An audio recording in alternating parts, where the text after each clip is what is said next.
Hey, thanks for sticking around. It's after school. We're not going to keep you here long. Don't worry about it.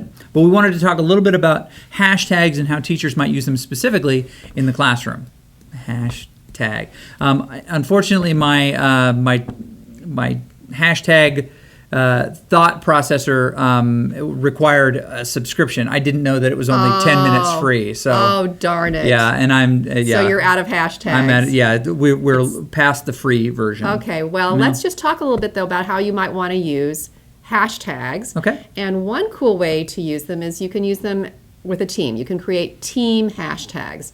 So if your students are working on a project together and they're conducting research and looking at, let's say, websites or anything, it can be anything, they can share it to Twitter using a unique hashtag. So Joe's research project 2015 class, whatever your unique hashtag is, you tell all of your team members to use the same hashtag. Then they can search for that in Twitter and they can have a huge list of all the stuff they can use it on their mobile device. They can use it on a desktop computer. You can even create a class Twitter account that any student can log into. It doesn't need to be theirs. Now, that's an important distinction because many people think, oh, well, our kids are going to have to create all these accounts and their identities. No, you can create one and simply pass the device along to a student so that they can do that. It allows them to collect their work and look at it and allow other people to see it as well. How about Twitter lists? Have you created Twitter lists? No, you were telling me about Twitter lists. Okay, well, apparently you can create Twitter lists and you add people. Now, the people have to have a Twitter account, obviously, to add them to your Twitter list. Or be using the thought to tweet. The 10-minute free version.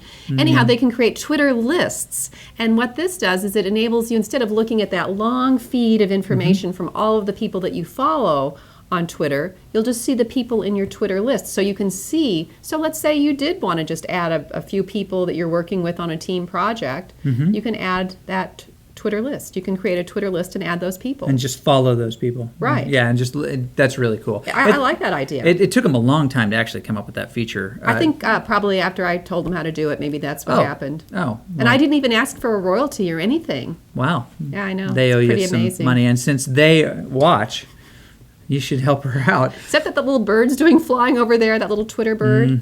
That's what it is. Twitter bird. They're watching you. Yeah, okay. And how about my other idea? Create a G+ community. So the idea of hashtagging started in Twitter, and as we discussed before, was not a very popular idea from the designer's point of view, but something happened. It took off. It took off. People began to use them. It was probably Timberlake and Fallon. Yeah, right. Yeah. But you can use hashtags in Facebook, Twitter, Instagram, and probably many other, and G+. G+. You can use a hashtag there, as well as their plus symbol is also a hashtag. Yes. But Google Plus also automatically creates hashtags for you from your posts. Whenever you post, it'll automatically sort of think, I bet this is a hashtag. Right. It's so smart. It makes it searchable. But you could create a Google Plus community, put all of your students in a community, and they could be sharing information that way. It's very safe. You can make it private. It's great. And are you ready to have your mind blown? I am ready. Wait a minute. My mind is already blown. It's going to explode right now. Be careful. Okay. I may have asked for too much here. You can add hashtags in Google Classroom.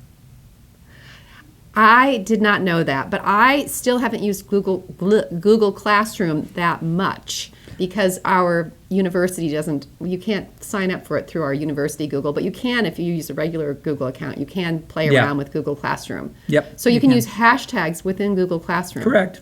Wow. How cool is that? That is so cool. All right, well, we got to get out of here. Coach is probably going to show up here in a second and try to reheat his dang lasagna again, and that stuff Get stinks. rid of that stuff. Eggplant lasagna? I don't know. It's pretty Awful. bad stuff. Terrible. All right, but we'll see you soon. Remember, as always, comment down below. If you can think of any other cool uses of hashtags, even leave us a message with a hashtag in it. We would like that, and we'll see you next time. Bye.